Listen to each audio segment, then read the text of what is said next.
Hello friends, welcome back to my channel. ನಾನು ರೋಜಾ.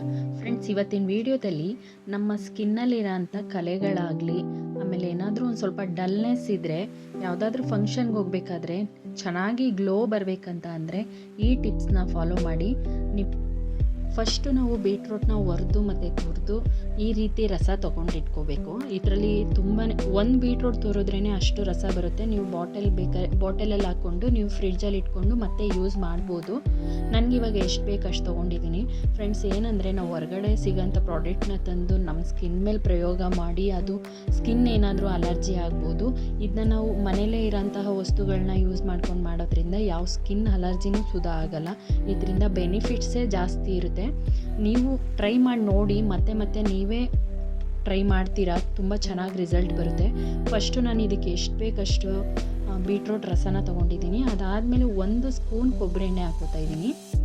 ನಂದು oily skin ಇದೆ, ಆದ್ರೂ ಸುಧಾ ಕೊಬ್ಬರಿ ಎಣ್ಣೆ ಹಾಕೋತಾ ಇದ್ದೀನಿ. ತುಂಬ ಒಳ್ಳೆಯದು ಕೊಬ್ಬರಿ ಎಣ್ಣೆ ಯೂಸ್ ಮಾಡೋದ್ರಿಂದ. ಅದಕ್ಕೆ 1.5 ಸ್ಪೂನಷ್ಟು ಕಡಲೆ ಹಿಟ್ಟು ಹಾಕ್ಕೊಳ್ಳಿ. ಕಡಲೆ ಹಿಟ್ಟು ಹಾಕ್ಕೊಂಡು ನೀಟಾಗಿ ಮಿಕ್ಸ್ ಮಾಡ್ಕೊಳ್ಳಿ. ಫ್ರೆಂಡ್ಸ್, ಏನಂದರೆ ಇದು ನಾವು ಸ್ನಾನಕ್ಕಿಂತ ಹೋಗೋಕ್ಕಿಂತ ಮುಂಚೆ ಒಂದು ಹಾಫ್ ಆನ್ ಅವರು ನಾವು ಇದನ್ನ ಹಚ್ಕೊಂಡು ನಾವು ಕೆಲಸನೂ ಸುಧಾ ಮುಗಿಸ್ಕೋಬೋದು. ಏನು ಇದಕ್ಕೆ ಹಾಗೆ ಟೈಮ್ ಕೊಡಬೇಕು ಅಂತ ಏನಿಲ್ಲ. 5ರಿಂದ 10 ನಿಮಿಷ ಟೈಮ್ ಕೊಟ್ಟರೆ ಇದು ರೆಡಿಯಾಗುತ್ತೆ.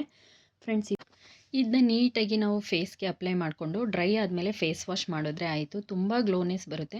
ಫ್ರೆಂಡ್ಸ್, ಅದೇ ರೀತಿ ಹೇರ್ ಕೇರ್ ಮಾಡೋದು ಹೇಗೆ ಅಂತಲೂ ತಿಳಿಸ್ಕೊಡ್ತಾ ಇದ್ದೀನಿ. ಇದು ನನ್ನ ಮಗಳಿಗೆ ಒಂದು ಸತಿ ಹಚ್ಚಿರೋದು. ನಾನು ಅವಳ ಮೇಲೆ ಜಾಸ್ತಿ ಹಚ್ಚಲ್ಲ, ಶೀತ ಆಗುತ್ತೆ ಅಂತ ನಾನೇ ಹಚ್ಕೊಳ್ಳೋದಿದ್ನ. ಫ್ರೆಂಡ್ಸ್, ನೋಡ್ಬೋದು ನನ್ನ ಮಗಳು ಕೂದಲು ಎಷ್ಟು ಚೆನ್ನಾಗಿದೆ ಅಂತ. ಸ್ಮೂತಾಗಿದೆ, ಸಿಲ್ಕಿಯಾಗಿದೆ, ಹಾಗೆ ಸ್ಟ್ರೈಟ್ ಕೂಡ ಇದೆ. ನಾವು ಈ ಜೆಲ್ನ ಯೂಸ್ ಮಾಡೋದ್ರಿಂದ ಸ್ಟ್ರೈಟಾಗೂ ಇರುತ್ತೆ, ಕೂದಲು ಉದುರೋದು ಕಮ್ಮಿ ಆಗುತ್ತೆ, ಹಾಗೆ ಕೂದಲು ಉದ್ದವಾಗೂ ಬೆಳೆಯುತ್ತೆ. ಫ್ರೆಂಡ್ಸ್, ಏನಂದರೆ ನಾವು ಒಂದು ಗ್ಲಾಸಲ್ಲಿ, ನಂದು ಹೇರ್ ಕಟ್ ಮಾಡಿಸಿರೋದ್ರಿಂದ ಹೇರ್ ಕಮ್ಮಿ ಇದೆ ಅನ್ನೋ ಕಾರಣಕ್ಕೆ 1/4 ಗ್ಲಾಸಷ್ಟು ನೀರು ತೊಗೊಂಡಿದ್ದೀನಿ. ಅದಕ್ಕೆ 4 ಸ್ಪೂನು ಅಗಸೆ ಬೀಜ ಅದನ್ನ ಯೂಸ್ ಮಾಡ್ತಾಯಿದ್ದೀನಿ. ಫ್ರೆಂಡ್ಸ್, ಏನಂದರೆ ಇದನ್ನ ನಾವು ಒಂದು 15 ಡೇಸ್ಗೆ ಒಂದು ಸತಿ ಯೂಸ್ ಮಾಡಿದ್ರೂ ಆಗುತ್ತೆ, ಇಲ್ಲಾಂದರೆ ವೀಕ್ಲಿ ಒಂದು ಸತಿನೂ ಯೂಸ್ ಮಾಡ್ಬೋದು.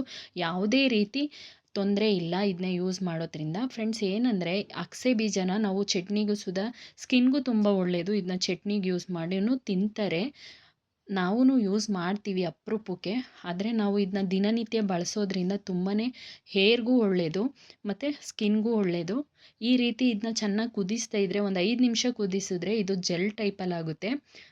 ಇದನ್ನು ಯಾರೆಲ್ಲ ನೋಡ್ತಿದ್ದೀರಾ ಈ ವಿಡಿಯೋನ, ಒಂದು ಸತಿನಾದರೂ ಟ್ರೈ ಮಾಡಿ ನೋಡಿ, ನಿಮಗೆ ಗೊತ್ತಾಗುತ್ತೆ ನಿಮ್ಮ ಹೇರು ಯಾವ ಲೆವೆಲಿಗೆ ಸ್ಮೂತ್ ಆಗುತ್ತೆ ಅಂದರೆ ತುಂಬ ಸಿಲ್ಕಿಯಾಗುತ್ತೆ. ಹಾಗೆ ಸ್ಟ್ರೈಟು ಸುಧಾ ನಾವು ಯೂಸ್ ಮಾಡ್ತಾ ತುಂಬ ಸ್ಟ್ರೈಟ್ ಆಗಲ್ಲ, ಸ್ವಲ್ಪನಾದರೂ ಸ್ಟ್ರೈಟ್ ಆಗ್ತಾ ಹೋಗುತ್ತೆ. ಫ್ರೆಂಡ್ಸ್, ಇದನ್ನ ಚೆನ್ನಾಗಿ ಕುದಿಸಿ ಆದಮೇಲೆ ನಾವು ಜಾಲರಿಲಿ ಇದನ್ನ ಜರಡಿ ಇಟ್ಕೊಂಡು ಇದನ್ನ ಒಂದು ಸ್ಪೂನಲ್ಲಿ ಇದು ಮಾಡಿದ್ರೆ ಅದು ಬೀಳುತ್ತೆ ಕೆಳಗಡೆ. ಇಲ್ಲಾಂದರೆ ಆ ಜೆಲ್ಲು ಗಟ್ಟಿ ಇರೋದ್ರಿಂದ ಅದು ಶೋಧಿಸೋಕ್ಕೆ ಒಂದು ಸ್ವಲ್ಪ ಕಷ್ಟ ಆಗುತ್ತೆ. ಅದು ಬಿಸಿ ಇದ್ದಾಗಲೇ ಇದನ್ನ ಜರಡಿ ಹಿಡಿದು ಇದನ್ನ ಸ್ವಲ್ಪ ಹಾರೋದಕ್ಕೆ ಇಟ್ಟು ನೀವು ಅಪ್ಲೈ ಮಾಡಿ 1 ಅವರ್ ಇದ್ದರೆ ಸಾಕಾಗುತ್ತೆ. ಜಾಸ್ತಿ 2 ಅವರ್ಸ್ 3 ಅವರ್ಸ್ ಏನು ಅವಶ್ಯಕತೆ ಇರಲ್ಲ. ನೀವು ಬೆಳಗ್ಗೆ ಎದ್ದ ತಕ್ಷಣ ಒಂದು ಸ್ವಲ್ಪ ಹಚ್ಕೊಂಡ್ರೆ ನಿಮ್ಮದೆಲ್ಲ ಕೆಲಸ ಮುಗಿಯೋಷ್ಟರಲ್ಲ ಅದು ಡ್ರೈ ಆಗಿರುತ್ತೆ. ಆಮೇಲೆ ಹೇರ್ ವಾಶ್ ಮಾಡಿದ್ರೆ ನಿಮಗೆ ಸಿಲ್ಕಿ ಆಗಿರೋದು, ಸ್ಮೂತಾಗಿರೋ ಹೇರ್ ನಿಮ್ಮದಾಗುತ್ತೆ. ಫ್ರೆಂಡ್ಸ್, ನೋಡ್ಬೋದು ನನ್ನ ಮಗಳಿಗೆ ಫಸ್ಟ್ ಟೈಮ್ ಯೂಸ್ ಮಾಡಿದ್ದು ಯಾವ ರೀತಿ ಕಾಣಿಸ್ತಿದೆ ಅಂತ. ಇದನ್ನ ನಾನು ರೆಗ್ಯುಲರಾಗಿ ಯೂಸ್ ಮಾಡ್ತೀನಿ, 15 ಡೇಸ್ಗೆ ಒಂದು ಸತಿ ಇಲ್ಲ ವೀಕ್ಲಿ ಒಂದು ಸತಿ ನಾನು ಫ್ರೀಯಾಗಿದ್ದರೆ. ನೋಡ್ಬೋದು ಎಷ್ಟು ಸಿಲ್ಕಿಯಾಗಿದೆ, ಹಾಗೆ ಲೆಂತು ಸುಧಾ ಆಗುತ್ತೆ. ಇದು ಬೇಗ ಕೂದಲು ಗ್ರೋತ್ ಆಗೋದಕ್ಕೆ ಹೆಲ್ಪ್ ಆಗುತ್ತೆ. ನೋಡಿ ಎಷ್ಟು ಸಿಲ್ಕಿ ಆ್ಯಂಡ್ ಸ್ಮೂತ್ ಆಗಿದೆ ಹೇರ್ ಅಂತ. ಇದನ್ನ ನೀವು ಮಕ್ಕಳ ಮೇಲೆ ಪ್ರಯೋಗ ಮಾಡೋಕ್ಕೆ ಹೋಗಬೇಡಿ. ನನ್ನ ಮಗಳು ಒಂದು ಸ್ವಲ್ಪ ದೊಡ್ಡವಳಿದ್ದಾಳೆ ಅಂತ ಹೇಳಿ ಅವಳಿಗೆ ಫಸ್ಟ್ ಟೈಮ್ ಯೂಸ್ ಮಾಡಿದ್ದು.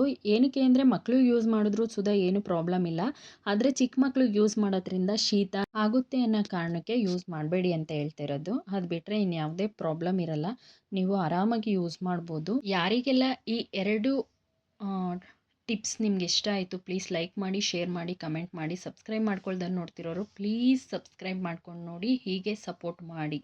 Thank you.